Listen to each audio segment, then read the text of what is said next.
മനോജിനെ ഒരു 2 വാക്കിൽ പറയാം. പല കലാകാരന്മാരും കലാമണ്ഡലത്തിൽ നിന്നല്ല പല സ്ഥാപനങ്ങളിൽ നിന്നും പഠിച്ച് പുറത്തിറങ്ങുന്നുണ്ട്, ഇറങ്ങി വരുന്നുണ്ട്. വളരെ നല്ല നിലയിൽ അവരെ കൊണ്ട് കഴിയുന്ന തരത്തിലുള്ള പ്രകടനം അരങ്ങത്ത് അവതരിപ്പിക്കാറുമുണ്ട്. എങ്കിലും ഞാൻ അറിയുന്ന ഈ മനോജിനെ വളരെ കുട്ടിക്കാലം മുതൽക്ക് തന്നെ എനിക്ക് വളരെ പരിചയമുണ്ട്. സ്ഥിരോത്സാഹിയായിരിക്കുന്ന അയാളൊരു പക്ഷേ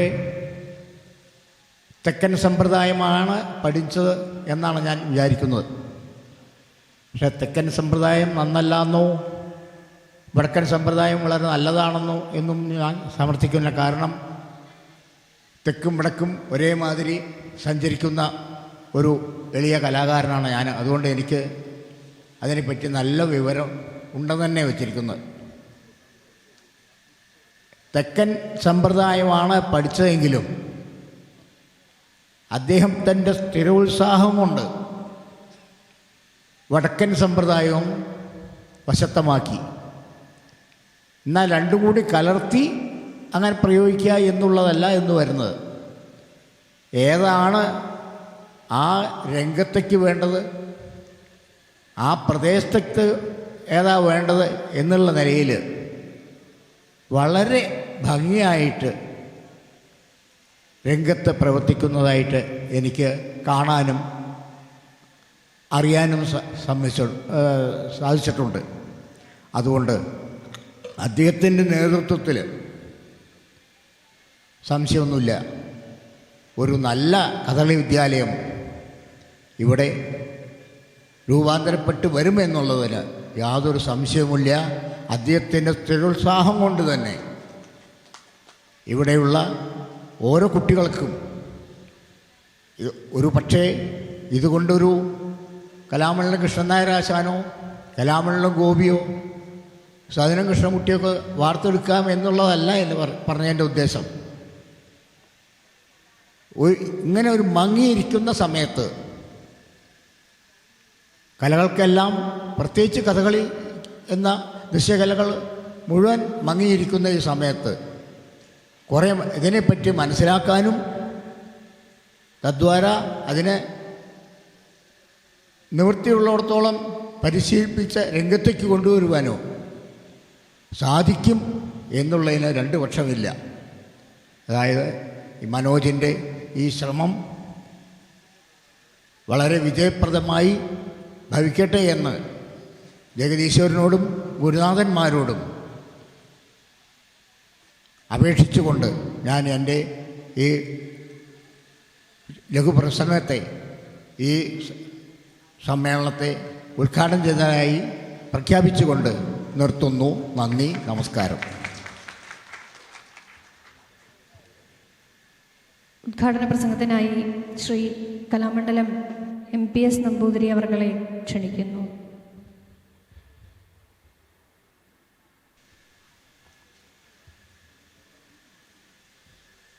വേദിയിലും സദസ്സിലും ഇരിക്കുന്ന എല്ലാവർക്കും നമസ്കാരം. ഇവിടെ സമയം 10:20. നമ്മൾ കുട്ടികളുടെയും മറ്റവരുടെയും പ്രകടനം കാണാൻ കാത്തിരിക്കുന്നൊരു സദസ്സ്. ഈ സദസ്സിൻ്റെ മുമ്പിൽ വലിയൊരു ദീർഘമായിട്ടൊരു ഭാഷണത്തിനൊന്നും ഞാൻ മുതിരുന്നില്ല. അത് അനൗചിത്യമാണ് എന്നുള്ള ബോധം തികച്ചുമുണ്ട്. പക്ഷേ എങ്കിലും 2 വാക്ക് പറയാനിരിക്കാൻ പറ്റാത്തത് കൊണ്ട് 2 മിനിറ്റ് കൊണ്ട് ഞാൻ ആ വിഷയം പറയുകയാണ്. ഈ കലയാമി എന്നുള്ള സ്ഥാപനം എൻ്റെ തുടക്കത്തിൽ ഒരു കൊല്ലത്ത് മുമ്പ് ഈ വിഷയത്തെക്കുറിച്ച് മനോജ് എനിക്ക് ഫോൺ ചെയ്തു, വിവരങ്ങളൊക്കെ പറഞ്ഞു.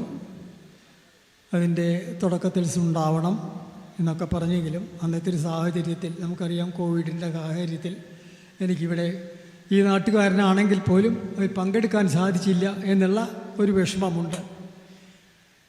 അത് അവിടെ ഇരിക്കട്ടെ. മനോജിനെ സംബന്ധിച്ചുമാണ് എനിക്ക് 2 വാക്ക് പറയാനുള്ളത്. കൃഷ്ണൻകുട്ടി പറഞ്ഞ പോലെ തന്നെ കരിക്കാട് ഗ്രാമത്തിൽ ഒരു പക്ഷേ എൻ്റെ ഒരു തലമുറയിൽ പക്ഷെ ആദ്യമായിട്ട് കഥകളി അഭ്യസിക്കാൻ ഇറങ്ങി തിരിഞ്ഞ ഒരാൾ ഞാനാവാം. ഈ മണ്ണിൽ നടക്കുന്ന ഏതാണ്ടും ഒരു 10-60 കൊല്ലം മുമ്പ് ഈ പരിസരത്ത് നടന്നിരുന്ന കളികളെ അണിയറയിലും അരങ്ങിലും ഒക്കെ ചുറ്റിപ്പറ്റി നിന്നുകൊണ്ട് എന്തുകൊണ്ടോ ഒരു കഥകളിയിലേക്ക് എന്നെ ആകർഷിച്ച കാരണം അതായിരിക്കാം. ഏതായാലും അതെൻ്റെ ചരിത്രമാണ്. ഞാനത് നിങ്ങളുടെ മുമ്പിൽ ഈ സമയത്ത് പറയാൻ ഉദ്ദേശിക്കുന്നില്ല. 1999 ഏതാണ്ട് 22-23 വർഷം മുമ്പ് ഇതേ വേദിയിൽ നമ്മൾ ഒരു 3 ദിവസം അതിഗംഭീരമായിട്ടുള്ള ഒരു ശില്പശാല നടത്തുകയുണ്ടായി. ഗംഭീരമായിട്ടുള്ള കഥകളി നടന്നു. രാമൻകുട്ടി നായരാശാൻ, പത്മനാഭൻ നായരാശാൻ, കോട്ടക്കൽ ശിവരാമൻ, ഗോപിയാശാൻ അന്ന് അസൗകര്യം എന്തോ ഉണ്ടായിരുന്നു. ഏതായാലും കലാമണ്ഡലം ശങ്കരൻ എമ്പ്രാന്തിരി, അങ്ങനെ പ്രഗത്ഭരായിട്ടുള്ള കഥകളി കലാകാരന്മാരെ ഉൾപ്പെടുത്തിക്കൊണ്ട് നമ്മൾ ഒരു ശില്പശാല നടത്തി. അതിൻ്റെ ഓർമ്മകൾ ഒരു പക്ഷേ ചെറുപ്പക്കാർക്കുണ്ടായിരിക്കുകയില്ല, എങ്കിലും മുതിർന്ന തലമുറയ്ക്ക് അത് എന്തും മനസ്സ് സൂക്ഷിക്കാനുള്ള ഒരു സംഭവമാണ്. അത് സംഘടിപ്പിച്ചതിൻ്റെ പിന്നിൽ നമ്മുടെ ആനന്ദൻ മാഷ്, നമ്മുടെ നാട്ടുകാരനായിട്ടുള്ള ആനന്ദൻ മാഷ്, പിന്നെ അന്നത്തെ ഏറ്റവും അധികം അതിന് ഇറങ്ങിത്തിരിച്ചിട്ടുള്ള വ്യക്തികളൊന്ന് മനോജ് തന്നെയായിരുന്നു. തൃശ്ശൂർക്കാരനാണെങ്കിലും നമ്മുടെ നാട്ടിൽ വന്ന് ഇവിടെ സ്ഥിരതാമസം, നമ്മുടെ വീട് കെട്ടി ഇവിടെ സ്ഥിരതാമസം ചെയ്ത ഒരു പക്ഷേ കരിക്കാടിൻ്റെ ഒരു സൗഭാഗ്യമായിരിക്കാം മനോജ് എന്ന് ഞാൻ വിചാരിക്കുന്നു. ആ മനോജിലെ കലാകാരനെ വളർത്തിയെടുക്കാൻ ഈ നാട്ടുകാരും കഥകളിയിലെ പ്രവർത്തിച്ചുകൊണ്ടിരിക്കുന്ന സംഘാടകരുമെല്ലാം അദ്ദേഹത്തെ പ്രോത്സാഹിപ്പിച്ചിട്ടുണ്ട്. ഏതായാലും മനോജിൻ്റെ പ്രത്യേകമായിട്ടുള്ള ഒരു ഉത്സാഹം, അതിൻ്റെ ഫലമാണ് കലയാമി.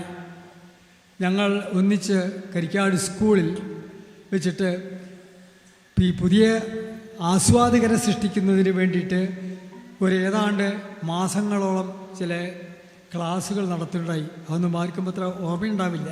പക്ഷെ എങ്കിലും കരിക്കാടിൻ്റെ പൈതൃകം എന്ന് പറയട്ടെ, കരിക്കാടൊരു സംസ്കാരത്തിൻ്റെ പൈതൃകം നമ്മൾക്ക് അഭിമാനിക്കാം. പക്ഷെ അത് എത്രമാത്രം പുതിയ തലമുറ ഉൾക്കൊണ്ടിട്ടുണ്ട് എന്നറിയില്ല. എന്തായാലും ഇങ്ങനെ ഇവിടെ ഒരു കഥകളി മഹോത്സവം സംഘടിപ്പിക്കാൻ മുന്നിട്ടിറങ്ങിയിട്ടുള്ള,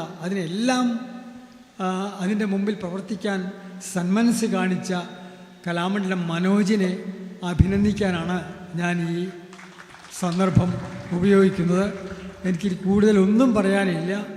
ഈ കുട്ടികളുടെ അല്ലെങ്കിൽ ഈ തലമുറയുടെ കളികൾ കാണാനും ആസ്വദിക്കാനും വേണ്ടിയിരിക്കുന്ന നിങ്ങളെപ്പോലെ ഞാനും അതിൽ തൽപരരായിട്ട് തന്നെയാണ് ഇവിടെ വന്നിട്ടുള്ളത്. ഇതിൻ്റെ ഉദ്ഘാടനം ഈ നാട്ടുകാരനും കൂടിയായി ഇരിക്കുന്നതിലേക്ക് ഞാനിവിടെ അതിഥിയല്ല, ആതിഥേയനാണ് എന്നുള്ള ബോധം എനിക്കുണ്ട്. അതുകൊണ്ട് ഞാനിതൊന്നും കൂടുതൽ പ്രസംഗിക്കാനോ കൂടുതൽ കാര്യങ്ങളോ പറയാം. നിങ്ങൾ ഒരുപാട് കാര്യങ്ങൾ പറയണം എനിക്ക് തോന്നാറുണ്ട്. കാരണം നമ്മുടെ നാട്ടുകാരോട് ഈ കഥകളിയായിട്ട് ബന്ധപ്പെട്ട വിഷയങ്ങളെക്കുറിച്ച് ഒരുപാട് സംവാദം നടത്താൻ എനിക്ക് വളരെയധികം താല്പര്യമുണ്ട്. പക്ഷെ അതിനുള്ളൊരു വേദിയല്ല ഇത് എന്നുള്ള ബോധ്യത്തോടെ ഞാൻ ഒരിക്കൽ കൂടി ഇതിൻ്റെ സംഘാടകർക്കും ഇതിൻ്റെ പിന്നിൽ പ്രവർത്തിച്ച സർവർക്കും ആശംസകളും അഭിനന്ദനങ്ങളും നേർന്നുകൊണ്ട് എൻ്റെ വാക്കുകൾ ചുരുക്കുന്നു. നന്ദി, നമസ്കാരം. 2 വാക്ക് സംസാരിക്കുന്നതിനായി ശ്രീ കലാമണ്ഡലം ഉണ്ണികൃഷ്ണനാശാനെ വേദിയിലേക്ക് ക്ഷണിക്കുന്നു.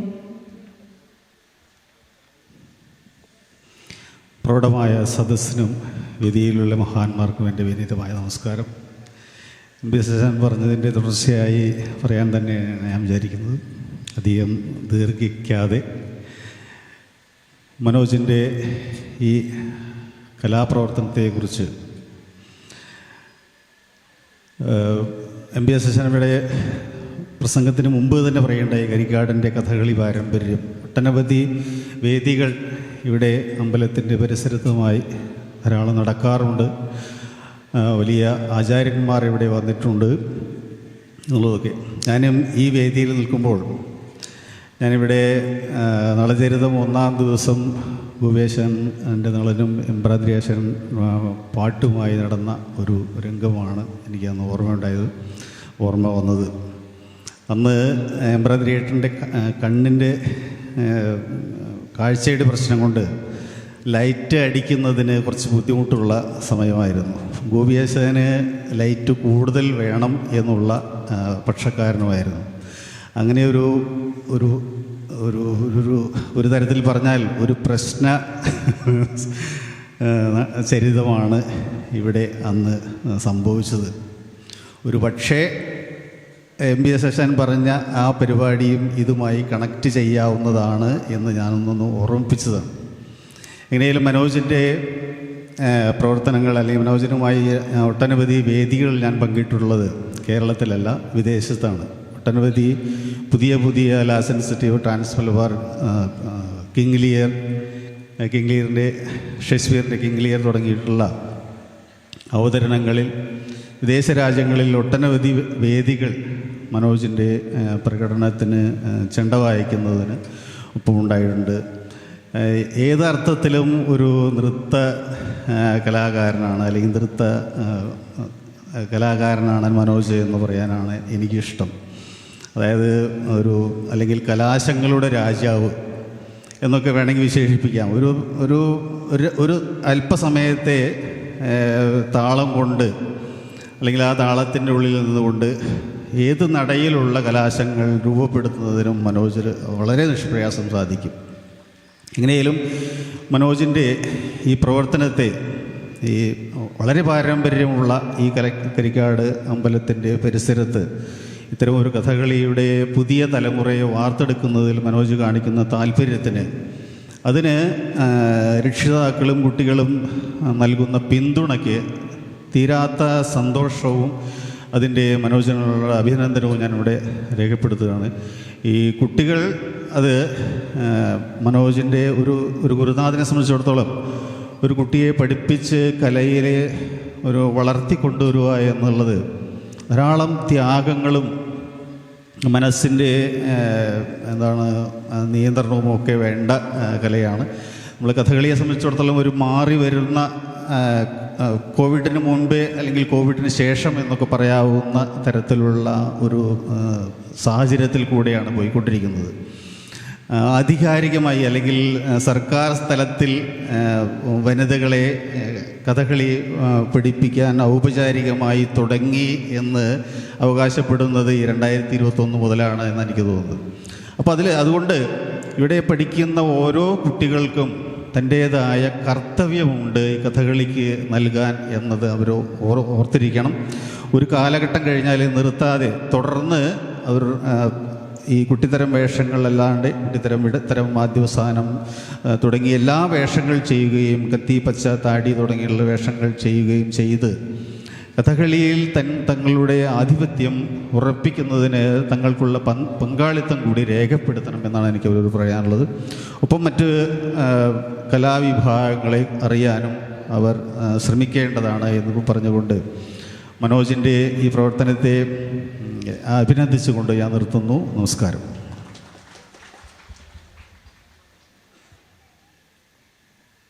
അടുത്തതായി 2 വാക്ക് സംസാരിക്കുന്നതിനായി നമ്മുടെ വിശിഷ്ടാതിഥി ശ്രീ ബാബു നമ്പൂതിരി അവർകളെ ക്ഷണിക്കുന്നു.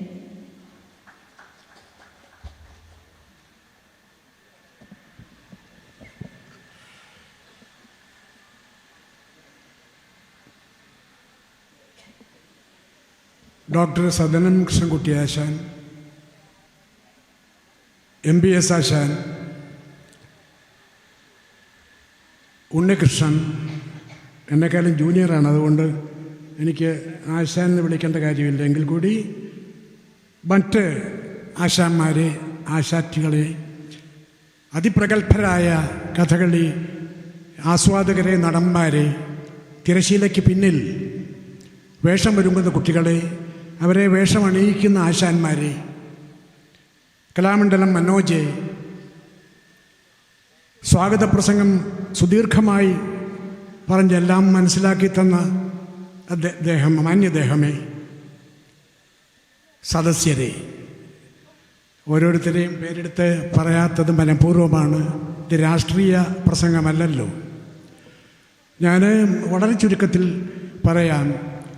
എനിക്ക് മനോജിനോട് പരാതിയുണ്ട്. കാരണം വലിയ പണിയൊന്നുമില്ലാതെ റിട്ടയർമെൻറ്റിന് ശേഷം എൻ്റെ ഗ്രഹത്തിൽ ജീവിക്കുന്ന കാലം. അപ്പോൾ കലയാമിയുടെ ഒരു വാർഷിക സമ്മേളനമുണ്ട്, അതിൽ 2 വാക്ക് സംസാരിക്കാൻ വരാമോ എന്ന് ചോദ്യം. മനോജിനെ അങ്ങനെ ചോദിക്കാനുള്ള സ്വാതന്ത്ര്യമുണ്ട്. കാരണം മനോജിൻ്റെ വേഷങ്ങൾ, 1-2 വേഷങ്ങൾ പാലായിലൊക്കെ കളിക്കാൻ വന്നപ്പോൾ കണ്ടിട്ടുണ്ട്. മുഴുവൻ കണ്ടില്ല. എനിക്ക് ഇപ്പോൾ ദക്ഷയാഗത്തിലെ ശിവനല്ല മനോജിൻ്റെ കാണേണ്ടത്, എനിക്കൊരു രാവണനാണ് കാണേണ്ടത്. എൻ്റെ മനസ്സിൽ ഓടിയെത്തിയത് ഞാൻ വീഡിയോയിൽ കണ്ട ഒരു ബാലിവിജയൻ രാവണനായിരുന്നു. ബാലിവിജയൻ രാവണനോ അല്ലെങ്കിൽ ഉത്ഭവമോ ആയിരുന്നു കാണേണ്ടതെന്ന് ഞാൻ പറഞ്ഞു മനോജിനോട് തന്നെ. ഞാൻ പറഞ്ഞത് മനോജിന് ഇഷ്ടപ്പെട്ടു എന്ന് തോന്നുന്നു. അങ്ങനെ ഞങ്ങൾ ചങ്ങാതിമാരായി. പിന്നെ ഈയിടെ കലാസാഗർ അവാർഡ് വാങ്ങിച്ചിട്ട് ഞാൻ അദ്ദേഹത്തെ അഭിനന്ദിച്ചു. വേണ്ടിയിരുന്നില്ല. ആ അഭിനന്ദനമാണ് മനോജിനെ എൻ്റെ അടുത്ത് ഇങ്ങനെ ചോദിക്കാനായിട്ട്, ഇത് വരാമോ, ഒരു പരിപാടിയുണ്ട്, പങ്കെടുക്കാമോ ചോദിക്കാനുള്ള സ്വാതന്ത്ര്യം ഉണ്ടാക്കി കൊടുത്തത്. ഞാനത് സംഭവിച്ചു, കുഴപ്പമില്ല. പക്ഷെ അതിൻ്റെ കൂടെ പിന്നെ പറഞ്ഞതാണ് ഒരു വേഷം കൂടെ ചെയ്യണം. അതാണ് എനിക്ക് പരാതി എന്ന് ഞാൻ പറഞ്ഞത്. കാരണം ഞാൻ വെറുതെ ഇരിക്കുന്നയാൾ, സാധകങ്ങളൊന്നുമില്ല, കളികൾ ഇടയ്ക്ക് കാണുമ്പോൾ ഇഷ്ടപ്പെട്ടവരെ തിരഞ്ഞു പിടിച്ച് ഇന്ന കുഴപ്പങ്ങൾ അതിനകത്തുണ്ടെന്ന് പറയുകയും ചെയ്യും. അതൊന്നും പറയാൻ പാടില്ല എന്നുള്ളതാണ് സത്യം. എങ്കിൽ കൂടി നമ്മൾ പറയും, പ്രിയപ്പെട്ടവരെന്ന് തോന്നിയ ആളുകളോട് അത് പറയാറുണ്ട്.